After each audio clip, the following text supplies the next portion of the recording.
For clarification questions. The guests are all welcome, but because we're a little bit limited on time, I'm going to limit the discussion to the PhD committee. Then we'll have, so phase 2 is we have a round of open discussion with the committee. And then after, if Kenneth survives that, then we ask Kenneth and the guests to leave the rooms, and we're going to have a closed discussion with the committee. And this is the time when family and friends are very welcome to help support the candidate.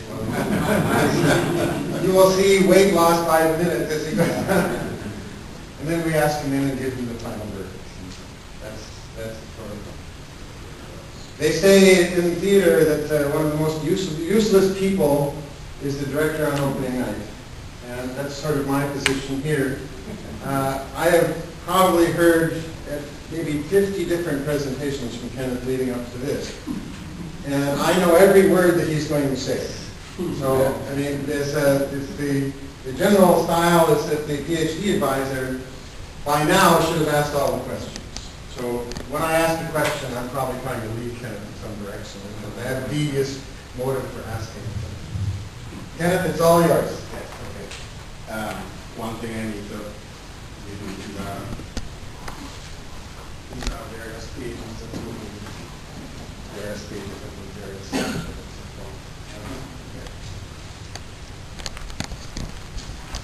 Okay. You want your notepad back? Yeah, just in case I can comment with any to me.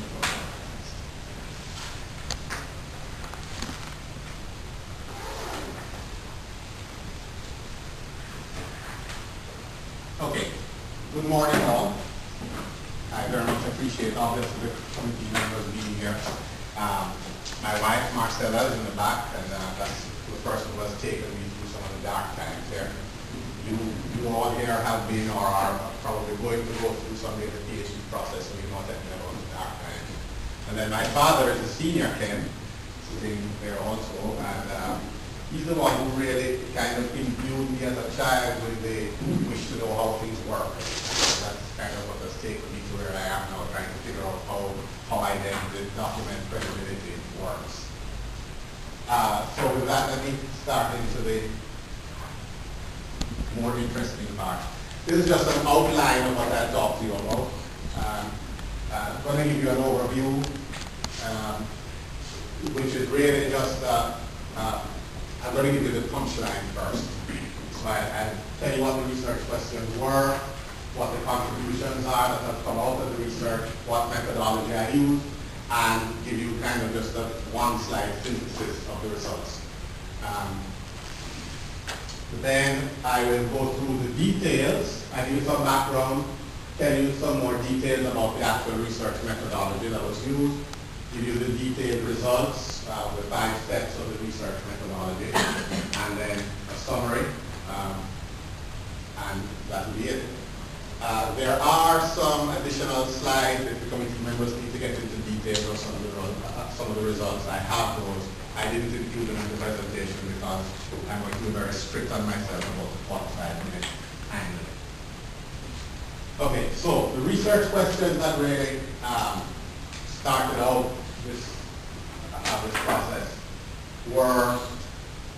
went through really an evolution, but they ended up being, first of all, the question is how do banks and other financial institutions know what to believe about the identity of a new customer?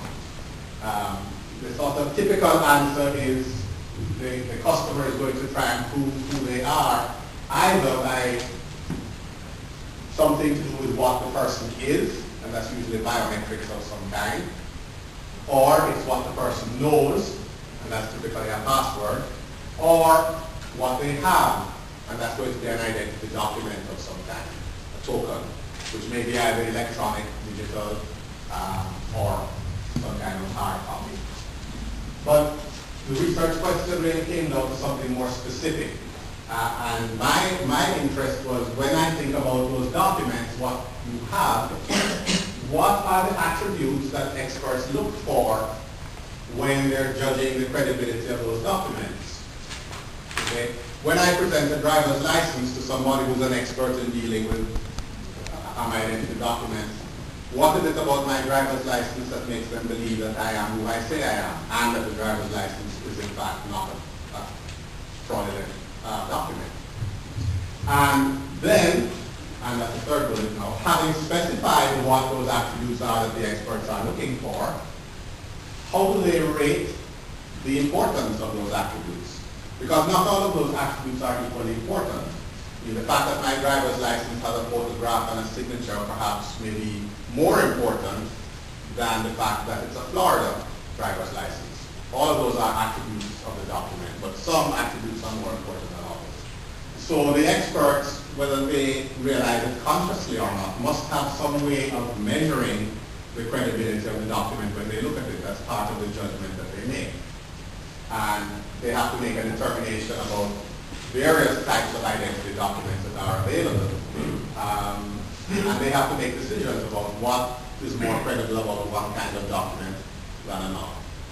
So those are the research questions. The contribution that this makes is, first of all, the major contribution here is a methodology that elicits the critical these attributes from the experts when they evaluate the credibility of the documentary evidence. So that's the main contribution here. This is a methodology that you can use to understand how experts evaluate documentary evidence. And I'm applying it particularly in the identity fraud domain, but you can imagine that this is generalizable to a number of other areas. My career has been in auditing. Auditors look at a lot of documentary evidence. This methodology could be applied there. Okay? Just as an example of some areas where you could use it. The result of this methodology is an interorganizational synthesis of the knowledge of these credibility attributes, these critical credibility attributes. Because in the process of doing what I did, I went not just to one set of experts at one bank, but I actually went to a number of banks and a number of experts in each bank.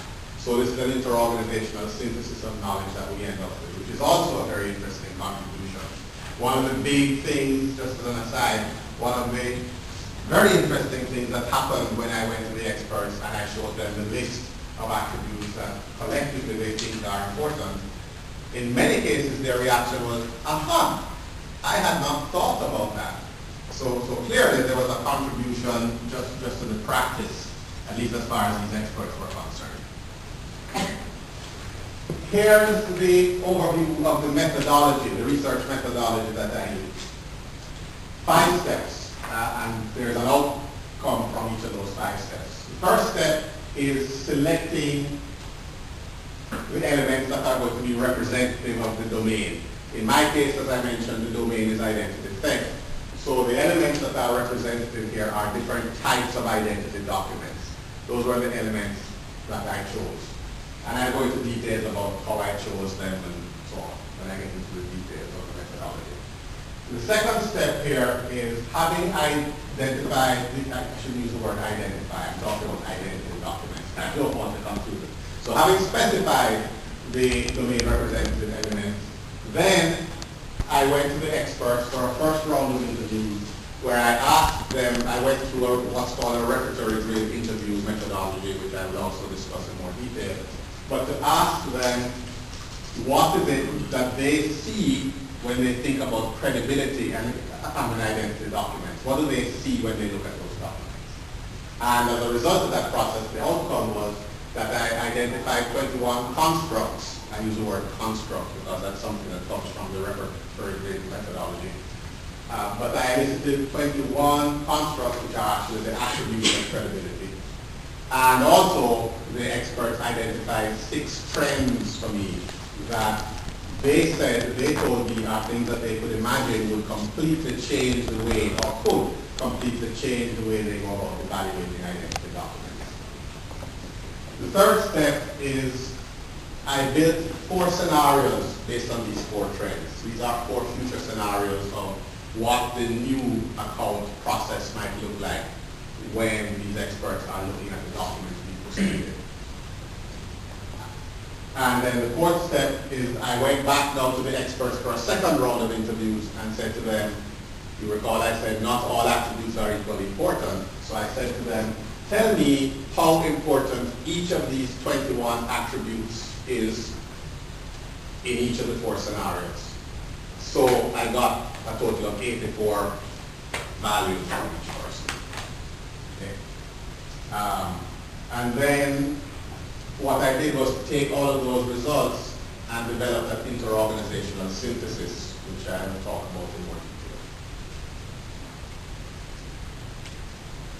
Just to give you a heads up of what that looks like, those of you who have the handout can't see the colors very well, sorry, nothing but the screen for that. But what turned out of that, the 4 different scenarios